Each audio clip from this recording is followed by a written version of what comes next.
आप ये स्टोरी रात को देख रहे हो तो वीडियो पॉज कर दो, क्योंकि जो मैं बताने वाला हूँ वो मेरे साथ हुआ था और मैंने एक गलती की थी।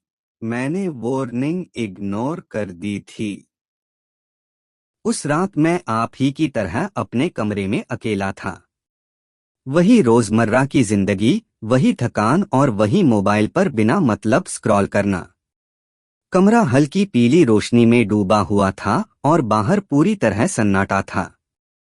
तभी अचानक मेरे मोबाइल की स्क्रीन जली। एक अनजान नंबर से मैसेज आया था। लिखा था, इस नंबर को नजरअंदाज मत करना। मैं हल्का सा मुस्कुराया। मुझे लगा यह भी किसी तरह का मजाक या स्पैम होगा, जैसा रोज आता रहता है। कुछ सेकंड बाद दूसरा मैसेज आया, पीछे मत देखना। उस पल मुझे अजीब सा लगा, लेकिन डर नहीं लगा।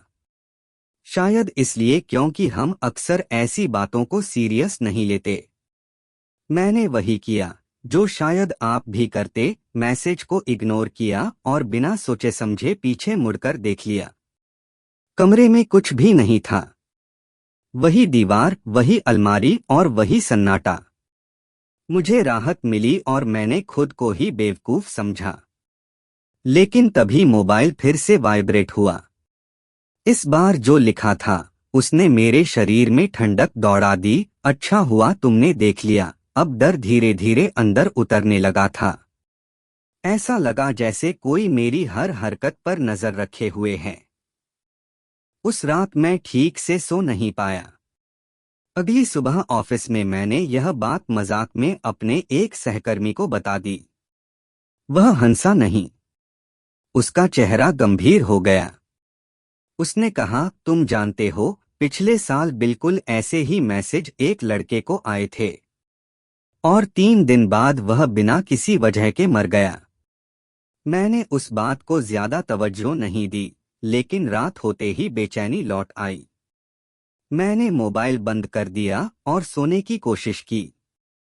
तभी अचानक मोबाइल अपने आप चालू हो गया। स्क्रीन पर मैसेज टाइप होने लगा, तुम सोच रहे हो फोन बंद करने से मैं चला जाऊंगा। अब मुझे यकीन हो चुका था कि यह कोई सामान्य चीज नहीं है।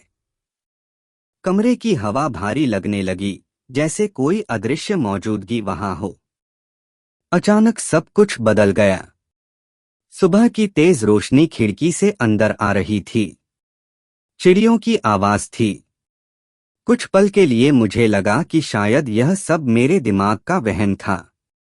लेकिन जब मैंने मोबाइल की काली स्क्रीन में अपना चेहरा देखा, तो उस परछाई में मुझे अपना चेहरा कम और किसी और की मौजूदगी ज्यादा महसूस हुई।